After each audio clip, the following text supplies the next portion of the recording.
Hello दोस्तों, आप सभी का स्वागत है आपके अपने यूट्यूब चैनल लर्न विद एजे पर। दोस्तों, आज की इस वीडियो में हम लोग तिरंगा सीरीज का पार्ट नंबर 3 करेंगे। दोस्तों, जैसा कि आप लोग जानते हैं कि ये जो क्लास है कुमार गौरव सर के द्वारा कल शाम को 8 बजे करवाई गई थी और उसी क्लास का आज की इस वीडियो में हम लोग रिवीजन करने वाले हैं। और ये जो अपनी क्लास है रिवीजन क्लास ही रहती है, कल की ये क्लास है और मैं जो है आपको इसका आज की इस वीडियो में रिवीजन करवाने वाला हूँ। तो चलिए दोस्तों, शुरू करते हैं आज के अपने इस सेशन को और देख लेते हैं आज का अपना पहला प्रश्न। तो दोस्तों, यहाँ पर अपना सबसे पहला प्रश्न दिया गया है कि भारतीय पुरातत्व शास्त्र का पितामह किसे कहते हैं। तो ये कहा जाता है जनरल ए कनिंघम को। जनरल ए कनिंघम ने ही ASI यानी कि आर्कियोलॉजिकल सर्वे ऑफ इंडिया यानी कि भारतीय पुरातत्व सर्वेक्षण जो विभाग है, इसकी स्थापना जनरल ए कनिंघम ने की थी। इसीलिए इन्हें भारतीय पुरातत्व शास्त्र का पितामह कहा जाता है। बात की जाए ASI की स्थापना की, तो ASI की स्थापना कब की गई थी? तो 1861 में की गई थी। ASI का मुख्यालय कहाँ है? तो ASI का मुख्यालय जो है ये दिल्ली में है। नेक्स्ट पॉइंट दिया गया है कि अभिलेखों का अध्ययन क्या कहलाता है। अभिलेखों का अध्ययन कहलाता है एपिग्राफी।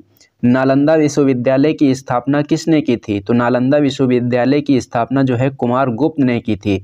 नेक्स्ट पॉइंट की बात करेंगे तो इसमें दिया गया है कि भारत का नेपोलियन किसे कहते हैं। भारत का नेपोलियन कहते हैं समुद्रगुप्त को। जूनागढ़ गिरनार अभिलेख कौन से शासक से संबंधित है? ये रुद्रदामन से संबंधित है। एहोल अभिलेख का संबंध किस शासक से है? इसका संबंध है पुलकेशिन द्वितीय से। और अगला पॉइंट यहाँ पर जो दिया गया है, ये दिया गया है मंदिरों की निर्माण शैली से। तो मंदिरों की निर्माण शैलियाँ कौन कौन सी हैं? नागर शैली है, द्रविड़ शैली है, बेसर शैली है। इन सभी के बारे में आज की इस वीडियो में हम लोग जानने वाले हैं। तो ये नागर शैली कहाँ पर प्रचलित थी? ये नागर शैली जो है ये उत्तर भारत के मंदिरों में प्रचलित है। यानी कि जो उत्तर भारत के मंदिर हैं कौन सी शैली में बने हुए हैं? नागर शैली में बने हुए हैं। इसी प्रकार से जो दक्षिण भारत के मंदिर हैं वो कौन सी शैली में बने हुए हैं? ये द्रविड़ शैली में बने हुए हैं। और ये जो द्रविड़ शैली में मंदिर बनाए जाते हैं इनका आकार कैसा होता है? इनका आकार होता है पिरामिड नुमा। और इन मंदिरों में बड़े बड़े द्वार लगे रहते हैं। और ये जो बड़े बड़े द्वार होते हैं इनको क्या कहते हैं? गोपुरम कहते हैं। क्या कहते हैं? गोपुरम कहते हैं। इसका सबसे अच्छा जो एग्जाम्पल है कौन सा है? मीनाक्षी मंदिर है। मीनाक्षी मंदिर कहाँ है? मदुरई में। और मदुरई कहाँ है? तमिलनाडु में। एक क्वेश्चन यहाँ से ये भी पूछा जाता है कि मदुरई जो है वह कौन सी नदी के किनारे स्थित है? तो ये जो मदुरई है यह वैगई नदी के किनारे है। अगला पॉइंट है बेसर शैली। बेसर शैली कौन सी है? नागर और द्रविड़ के बीच की शैली कौन सी शैली है? बेसर शैली है। और बेसर शैली के मंदिर कौन से हैं एग्जाम्पल में? हवेलेश्वर के जो मंदिर हैं ये इसका एग्जाम्पल हैं। बात करेंगे यहाँ से नेक्स्ट पॉइंट की, तो नेक्स्ट पॉइंट दिया गया है पंचायतन शैली। पंचायतन शैली का एग्जाम्पल कौन है? पंचायतन शैली का एग्जाम्पल है खजुराहो के मंदिर। और खजुराहो के मंदिर में सबसे फेमस मंदिर कौन सा है? कंदरिया महादेव का मंदिर। और ये जो खजुराहो के मंदिर हैं कहाँ हैं? मध्य प्रदेश में है। उसके बाद में इसका नेक्स्ट एग्जाम्पल मिलता है देखने को दशावतार मंदिर, जो कि उत्तर प्रदेश के देवगढ़ में है। उत्तर प्रदेश के कहाँ है? उत्तर प्रदेश के देवगढ़ में। बात की जाए खजुराहो के मंदिरों का निर्माण किसने करवाया था? तो ये जो निर्माण है चंदेल वंश के शासकों ने करवाया था। अगला पॉइंट यहाँ पर दिया गया है कि पहिए का आविष्कार कौन से काल में हुआ था? तो पहिए का जो आविष्कार है ये नवपाषाण काल में हुआ था। आग का आविष्कार कौन से काल में हुआ था? आग का आविष्कार हुआ था पुरापाषाण काल में। नेक्स्ट पॉइंट है कि मनुष्य ने सर्वप्रथम कौन सी धातु का उपयोग किया था? तो ये किया था तांबा का। कृषि का प्रथम उदाहरण कहाँ मिलता है? कृषि का प्रथम उदाहरण जो है ये मेहरगढ़ से प्राप्त होता है। अगला पॉइंट दिया गया है कि चावल के प्राचीनतम साक्ष्य कहाँ से प्राप्त होते हैं? तब आपको बताना है कोल्डी हवा से प्राप्त होते हैं। भीमबेटका कहाँ है? भीमबेटका जो है ये मध्य प्रदेश में है। कहाँ है? मध्य प्रदेश में। और भीमबेटका गुफाओं की खोज किसने की थी? डॉक्टर विष्णु श्रीधर ने 1957-58 में इसकी खोज की थी। भीमबेटका की जो गुफाएं हैं इनको यूनेस्को की वर्ल्ड हेरिटेज में कब शामिल किया गया था? वर्ल्ड हेरिटेज में इनको 2003 में शामिल किया गया था। और जो भीमबेटका की गुफाएं हैं कौन से काल की हैं? पुरापाषाण काल की हैं।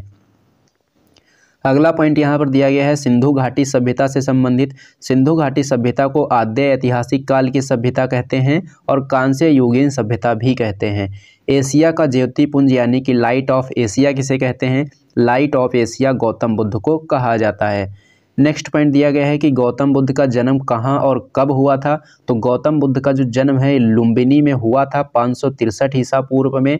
और इनके बचपन का नाम क्या था? इनके बचपन का नाम था सिद्धार्थ। देखिए, गौतम बुद्ध के बचपन का नाम पूछा जाएगा तो सिद्धार्थ बताएंगे। और अगर पूछा जाए कि महावीर स्वामी के बचपन का नाम क्या था, तो इनका नाम था वर्धमान। नेक्स्ट पॉइंट दिया गया है महाभिनिष्क्रमण। महाभिनिष्क्रमण किसे कहा जाता है? तो गौतम बुद्ध के जो गृह त्याग की घटना है उसको किस नाम से जानते हैं? महाभिनिष्क्रमण के नाम से जानते हैं। गौतम बुद्ध को ज्ञान की प्राप्ति कहाँ हुई थी? गौतम बुद्ध को ज्ञान की जो प्राप्ति है यह निरंजना नदी के तट पर हुई थी। अगर पूछा जाए कहाँ हुई थी, तब आपको बता देना है बोध गया में। नेक्स्ट पॉइंट दिया गया है कि गौतम बुद्ध ने अपना प्रथम उपदेश कहाँ दिया था? तो गौतम बुद्ध ने अपना जो प्रथम उपदेश है ये सारनाथ में इन्होंने दिया था। और बात की जाए प्रथम उपदेश को किस नाम से जानते हैं, तो इसको कहते हैं धर्मचक्र प्रवर्तन। क्या कहते हैं? धर्मचक्र प्रवर्तन के नाम से जाना जाता है। और गौतम बुद्ध ने सर्वाधिक उपदेश कहाँ दिए थे? गौतम बुद्ध ने सर्वाधिक उपदेश जो है ये श्रावस्ती में दिए थे। बात की जाए नेक्स्ट पॉइंट की, तो महापरिनिर्वाण इन्हें कहाँ प्राप्त हुआ था? गौतम बुद्ध को महापरिनिर्वाण कहाँ प्राप्त हुआ था? तो आपको बताना है कि महापरिनिर्वाण इन्हें कुशीनगर में प्राप्त हुआ था। कुशीनगर में कब इन्हें महापरिनिर्वाण प्राप्त हुआ? 483 ईसा पूर्व में। इनके पूर्व जन्म की कथाएं किस में मिलती हैं? ये जातक में मिलती हैं। ये जो जातक कथाएं हैं किसकी हैं? गौतम बुद्ध के पूर्व जन्म की कथाएं हैं। नेक्स्ट पॉइंट दिया गया है गौतम बुद्ध के जो उपदेश दिए जाते थे कौन सी भाषा में होते थे? ये पाली भाषा में होते थे। त्रिपिटक कौन कौन से हैं? त्रिपिटक जो है ये सुत्त पिटक, विनय पिटक और अभिधम्म पिटक हैं। ये 3 पिटक हैं, इनको त्रिपिटक कहा जाता है। नेक्स्ट पॉइंट यहाँ पर दिया गया है कि बौद्ध धर्म के त्रिरत्न कौन से हैं? बौद्ध धर्म के त्रिरत्न हैं बुद्ध, धम्म एवं संघ। बुद्ध, धम्म एवं संघ क्या हैं? बौद्ध धर्म के त्रिरत्न हैं। और जैन धर्म के त्रिरत्न कौन कौन से हैं? सम्यक दर्शन, सम्यक ज्ञान और सम्यक चरित्र। ये जैन धर्म के त्रिरत्न हैं। उसके बाद में नेक्स्ट पॉइंट यहाँ पर दिया गया है बौद्ध धर्म की शाखाएं कौन कौन सी हैं? बौद्ध धर्म की शाखाएं हैं हीनयान और महायान। ये जो बौद्ध धर्म की 2 शाखाएं एक अलग अलग विभाजित हुई, कब हुई थी? चौथी बौद्ध संगति के बाद में ये हीनयान और महायान में विभाजित हुई थी। नेक्स्ट पॉइंट दिया गया है कि जैन धर्म की शाखाएं कौन कौन सी हैं? जैन धर्म की शाखाएं श्वेतांबर और दिगंबर हैं। श्वेतांबर के अनुयायी किसके अनुयायी श्वेतांबर कहलाए? स्थूलभद्र के अनुयायी थे श्वेतांबर। और ये दिगंबर किसके अनुयायी थे? इसको हमने कल की वीडियो में आपको बताया था। इसका आंसर आप लोग कमेंट करके जरूर बताना कि दिगंबर किसके अनुयायी थे। उसके बाद में नेक्स्ट पॉइंट दिया गया है कि बुद्ध पूर्णिमा किसे कहा जाता है? तो बुद्ध पूर्णिमा जो है वैशाख पूर्णिमा को कहते हैं, यानी कि वैशाख पूर्णिमा के दिन ही बुद्ध पूर्णिमा मनाई जाती है। उसके बाद में नेक्स्ट पॉइंट दिया गया है कि आर्य सत्य कितने हैं? तो आर्य सत्य कितने हैं? आर्य सत्य हैं यहाँ पर 4। उसके बाद में नेक्स्ट पॉइंट है बौद्ध संगतियों से संबंधित, और उस समय शासन काल कौन था, अध्यक्ष कौन था, समय कौन चल रहा था, और यह कहाँ कहाँ हुई थी। तो पहली बौद्ध संगति कहाँ हुई थी? पहली बौद्ध संगति जो है ये राजगृह में हुई थी।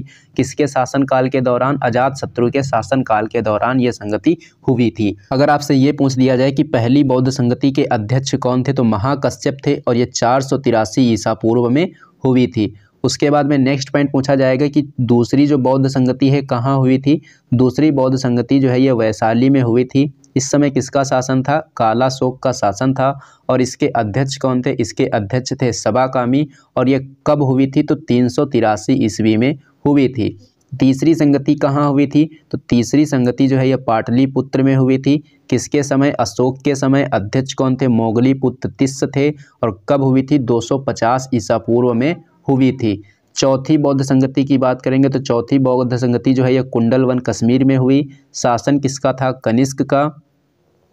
अध्यक्ष कौन थे? इसके अध्यक्ष थे वसुमित्र। और कब हुई थी? 98 ईस्वी में हुई थी। 98 ईसा पूर्व नहीं, 98 ईस्वी में हुई थी। उसके बाद में नेक्स्ट पॉइंट दिया गया है महत्वपूर्ण मठ। हेमिस मठ कहाँ है? हेमिस मठ लद्दाख में है। हेमिस मठ कहाँ है? लद्दाख में। उसके बाद में दिया गया है नॉम ड्रालिंग मठ। नॉम ड्रालिंग मठ कहाँ है? कर्नाटक के मैसूर में। नाम ग्याल मठ कहाँ है? ये हिमाचल प्रदेश के धर्मशाला में है। टाबो मठ कहाँ है? टाबो मठ तबो गांव स्पीति घाटी हिमाचल प्रदेश में है। तवांग मठ कहाँ है? तवांग मठ अरुणाचल प्रदेश में है। नेक्स्ट पॉइंट की बात करेंगे तो नेक्स्ट पॉइंट दिया गया है कि गोल्डन पैगोडा का देश किसे कहा जाता है? ये कहा जाता है म्यांमार को। आजीवक संप्रदाय के संस्थापक कौन थे? ये मखली पुत्र गोसाल थे। कौन थे? मखली पुत्र गोसाल थे। मौर्य साम्राज्य के संस्थापक कौन है? मौर्य साम्राज्य के संस्थापक थे चंद्रगुप्त मौर्य। और चंद्रगुप्त मौर्य का जन्म कब हुआ था? 345 ईसा पूर्व में इनका जन्म हुआ था। और ये मगध की गद्दी पर कब बैठे थे? मगध की गद्दी पर बैठे थे 322 ईसा पूर्व में। और ये जो अनुयायी थे चंद्रगुप्त मौर्य, कौन से धर्म के अनुयायी थे? तो आपको बताना है कि चंद्रगुप्त मौर्य जो है ये जैन धर्म के अनुयायी थे। उसके बाद में दिया गया है कि चंद्रगुप्त मौर्य के दरबार में कौन आया था? तो मेगस्थनीज आया था। मेगस्थनीज की एक बहुत महत्वपूर्ण पुस्तक है जिसका नाम है इंडिका। और इंडिका पुस्तक किसकी है? मेगस्थनीज की है, ये आपको याद रखना है। बात की जाए कि इंडिका में भारतीय समाज को कितने वर्गों में विभाजित किया गया है? तो 7 वर्गों में इसमें विभाजित किया गया है। अगला पॉइंट यहाँ पर दिया गया है कि गोमतेश्वर की मूर्ति कहाँ है? गोमतेश्वर की मूर्ति ये कर्नाटक में है। चंद्रगुप्त मौर्य के प्रधानमंत्री कौन थे? चाणक्य थे। चाणक्य की एक पुस्तक आपको याद रखनी है, अर्थशास्त्र। अगर अर्थशास्त्र जो पुस्तक है कौन से विषय पर आधारित पुस्तक है? तो ये राजनीति के विषय पर आधारित पुस्तक है। नेक्स्ट पॉइंट दिया गया है बिंदुसार। बिंदुसार को अमित्र घात के नाम से भी जाना जाता है। प्रश्न पूछा जाता है कि अमित्र घात के नाम से किसे जानते हैं, तब आपको बताना है बिंदुसार को। इसके दरबार में कौन आया था? इसके दरबार में डाइमेकस आया था। ये दोनों पॉइंट यहाँ से आपको याद रखने हैं। उसके बाद में बात आई है अशोक की। तो अशोक जो है मगध की गद्दी पर कब बैठे थे? ये बैठे थे 269 ईसा पूर्व में। अशोक का नाम अशोक किस अभिलेख में मिलता है? तो मास्की तथा गुर्जरा अभिलेख में इसका नाम क्या मिलता है? अशोक। मास्की अभिलेख कहाँ का है? ये कर्नाटक का है। और गुर्जरा अभिलेख कहाँ का है? ये मध्य प्रदेश का है। नेक्स्ट पॉइंट दिया गया है कि अशोक को मगध का राजा कौन से अभिलेख में कहा गया है? तो भाब्रू अभिलेख में ये मगध का राजा कहा गया है। नेक्स्ट पॉइंट दिया गया है कि अशोक का जो पहला शिलालेख है इसमें पशु बलि की निंदा की गई है। और अशोक का जो 13वां शिलालेख है इसमें कलिंग विजय का उल्लेख किया गया है। कलिंग विजय का उल्लेख अशोक के किस शिलालेख में है? 13वें शिलालेख में। और पशु बलि की निंदा अशोक के कौन से शिलालेख में की गई है? तब आपको बता देना है पहले शिलालेख में। नेक्स्ट पॉइंट यहाँ पर दिया गया है कि अशोक के अभिलेखों को सर्वप्रथम किसने पढ़ा था? तो यह जेम्स प्रिंसेप के द्वारा 1837 में सबसे पहले पढ़ा गया था। बात की जाए अशोक के स्तंभ लेखों की संख्या कितनी है? तो अशोक के स्तंभ लेखों की संख्या 7 है। और जिसमें से सबसे लंबा या सबसे बड़ा अभिलेख कौन सा है? 7वां। और सबसे छोटा स्तंभ लेख कौन सा है? रुमिनदेई का लेख जो है सबसे छोटा है। नेक्स्ट पॉइंट दिया गया है कि मौर्य समाज का अंतिम शासक कौन था? तो मौर्य समाज का अंतिम शासक था बृहदत्त। कौन था? बृहदत्त। उसके बाद में नेक्स्ट पॉइंट दिया गया है कैलाश मंदिर कहाँ है? कैलाश मंदिर एलोरा महाराष्ट्र में है। और कैलाश मंदिर का निर्माण किसने करवाया था? ये राष्ट्रकूट के फेमस शासक कृष्ण प्रथम ने करवाया था। और कैलाश मंदिर का जो निर्माण किया गया है यह एक ही पहाड़ी को ऊपर से नीचे की ओर काटकर इसका निर्माण किया गया है। नेक्स्ट पॉइंट यहाँ पर दिया गया है राष्ट्रकूट वंश। राष्ट्रकूट वंश के संस्थापक कौन थे? दंती दुर्ग थे। कवि राजमार्ग के रचयिता कौन? कवि राजमार्ग के रचयिता अमोघ वर्ष हैं। कौन? अमोघ वर्ष। नेक्स्ट पॉइंट दिया गया है घोड़ा दागने की प्रथा, सैनिकों का हुलिया लिखने की प्रथा का शुरुआत किसने की थी? तो इसकी शुरुआत जो है यह अलाउद्दीन खिलजी ने की थी। खिलजी वंश के संस्थापक कौन थे? खिलजी वंश के संस्थापक थे अलाउद्दीन खिलजी। और मूल्य नियंत्रण प्रणाली और बाजार नियंत्रण प्रणाली किसके द्वारा लाई गई थी? ये अलाउद्दीन खिलजी के द्वारा लाई गई थी। अगला पॉइंट दिया गया है नगद वेतन प्रणाली की शुरुआत किसने की थी? अलाउद्दीन खिलजी ने। भू राजस्व दर को उपज का आधा किसने कर दिया था? भू राजस्व दर को उपज का आधा किया गया था अलाउद्दीन खिलजी के द्वारा।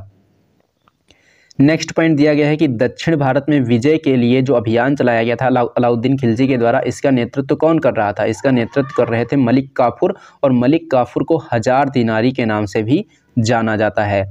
नेक्स्ट पॉइंट दिया गया है इस्लामी वास्तुकला का रत्न किसे कहा जाता है? तो इस्लामी वास्तुकला का जो रत्न है ये अलाई दरवाजा को कहते हैं। ये कहाँ है? दिल्ली में है। और ये जो अलाई दरवाजा है किसने बनवाया था? अलाउद्दीन खिलजी ने बनवाया था। अलाई दरवाजा का आकार कैसा है? यह घोड़े की नाल के आकार का है। अगला पॉइंट दिया गया है सिकंदर ए सानी जो उपाधि है किसने खुद को दी थी? तो ये अलाउद्दीन खिलजी ने। दीवाने रियासत और सहना ए मंडी जो पद हैं इनका सृजन किसने किया था? अलाउद्दीन खिलजी ने किया था। अमीर खुसरो को क्या कहते हैं? अमीर खुसरो को तोता ए हिंद भी कहा जाता है। और इनकी रचनाएं याद रखनी है, खजाइन उल फुतूह और नूह सिपीहर जो रचनाएं हैं किसकी हैं? अमीर खुसरो की हैं। उसके बाद में बात करेंगे यहाँ से नेक्स्ट पॉइंट की। तो नेक्स्ट पॉइंट दिया गया है चित्रशाला का निर्माण किसने करवाया था? तो चित्रशाला का निर्माण सलीम जहांगीर ने करवाया था। अगर पूछा जाए किसके नेतृत्व में करवाया था, तब आपको बताना है आगा रखा के नेतृत्व में करवाया था। और इसका निर्माण कहाँ करवाया गया? इसका निर्माण आगरा में करवाया गया। न्याय की जंजीर किसने स्थापित की? न्याय की जंजीर जो है जहांगीर ने स्थापित की।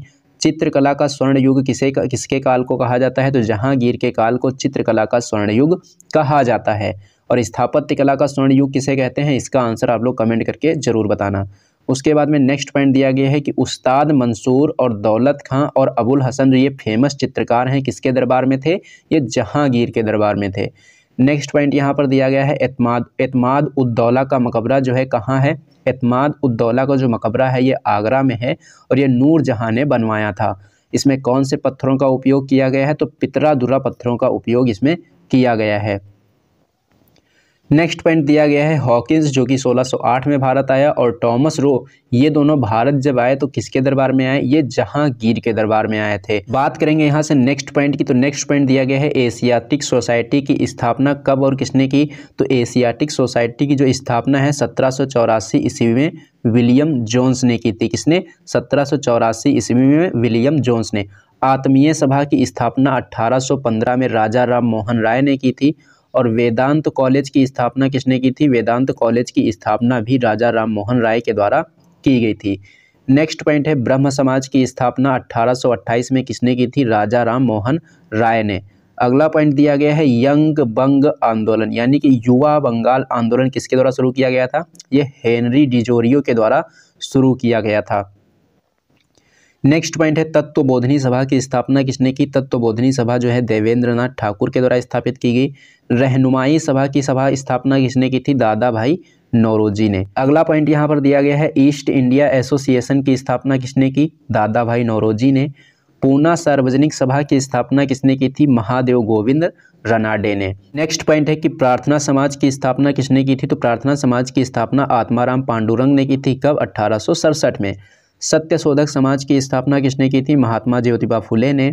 अलीगढ़ विश्वविद्यालय की स्थापना सर सैयद अहमद खान ने 1875 में की थी। इंडियन लीग की स्थापना शिशिर कुमार घोष ने की थी। उसके बाद में नेक्स्ट पॉइंट यहाँ पर दिया गया है आर्य समाज की स्थापना 1875 में स्वामी दयानंद सरस्वती के द्वारा की गई थी। थियोसॉफिकल सोसाइटी की स्थापना मैडम ब्लावत्स्की और कर्नल अलकॉट ने की थी। इंडियन एसोसिएशन की स्थापना 1876 में सुरेंद्रनाथ बनर्जी ने की थी। भारतीय राष्ट्रीय कांग्रेस की स्थापना 1885 में A.O. हयूम के द्वारा की गई थी। नेक्स्ट पॉइंट है बॉम्बे प्रेसिडेंसी एसोसिएशन की स्थापना किसने की थी? फिरोज शाह मेहता और तेलंग के द्वारा की गई थी। बेलूर मठ किसके द्वारा स्थापित किया गया? स्वामी विवेकानंद के द्वारा। रामकृष्ण मिशन की स्थापना 1897 में स्वामी विवेकानंद ने की थी। अभिनव भारत किसके द्वारा शुरू की गई? V.D. सावरकर के द्वारा। सर्वेंट्स ऑफ इंडिया सोसाइटी किसके द्वारा स्थापित किया गया? गोपाल कृष्ण गोखले के द्वारा। मुस्लिम लीग की स्थापना 1906 में आगा खां और सलीम खां के द्वारा की गई थी। नेक्स्ट पॉइंट है गदर पार्टी की स्थापना कब और किसने की थी? तो गदर पार्टी की स्थापना 1913 में सैन फ्रांसिस्को में की गई थी। किसके द्वारा? लाला हरदयाल और सोहन सिंह भकना के द्वारा इसकी स्थापना की गई थी। होम रूल लीग की स्थापना 1916 में एनी बेसेंट और बाल गंगाधर तिलक ने की। नेक्स्ट पॉइंट है यहाँ पर खिलाफत आंदोलन किसके द्वारा शुरू किया गया था? 1919 में अली बंधुओं के द्वारा इसको शुरू किया गया था। नेक्स्ट पॉइंट यहाँ पर है स्वराज पार्टी की स्थापना 1923 में C.R. दास और मोतीलाल नेहरू ने की थी। बहिष्कृत हित कानडी सभा की स्थापना 1924 में डॉक्टर भीमराव अंबेडकर ने की थी। नेक्स्ट पॉइंट यहाँ पर दिया गया है राष्ट्रीय स्वयंसेवक संघ जो है यह हेड गोवर ने 1925 में स्थापित किया। नौजवान सभा की स्थापना 1926 में भगत सिंह ने की। हिंदू सोशलिस्ट रिपब्लिकन एसोसिएशन की स्थापना 1928 में भगत सिंह और चंद्रशेखर आज़ाद के द्वारा की गई थी। खुदाई खिदमतगार की स्थापना खान अब्दुल गफ्फार खान ने की थी। हरिजन सेवक संघ की स्थापना महात्मा गांधी ने। स्वतंत्र लेबर पार्टी की स्थापना B.R. अम्बेडकर ने। फॉरवर्ड ब्लॉक की स्थापना 1939 को सुभाष चंद्र बोस ने की थी। आज़ाद हिंद फौज की स्थापना 1942 में रास बिहारी घोष के द्वारा की गई थी। तो दोस्तों ये था आज का आपका सेशन। ये सेशन आपको कैसा लगा है कमेंट बॉक्स में कमेंट करके ज़रूर बताना। सेशन पसंद आया तो इसे लाइक करना और इसे अपने दोस्तों में ज़्यादा से ज़्यादा शेयर भी करना। और हाँ दोस्तों, अगर आप लोगों ने अभी तक हमारे चैनल को सब्सक्राइब नहीं किया है तो चैनल को सब्सक्राइब कर लेना और बेल आइकन पर क्लिक करके ऑल पर ज़रूर क्लिक कर लेना, जिससे कि इस चैनल पर जब भी कोई वीडियो अपलोड की जाए तो उसका नोटिफिकेशन आपको सबसे पहले मिले। तो चलिए दोस्तों, मिलते हैं हम लोग एक नेक्स्ट वीडियो में।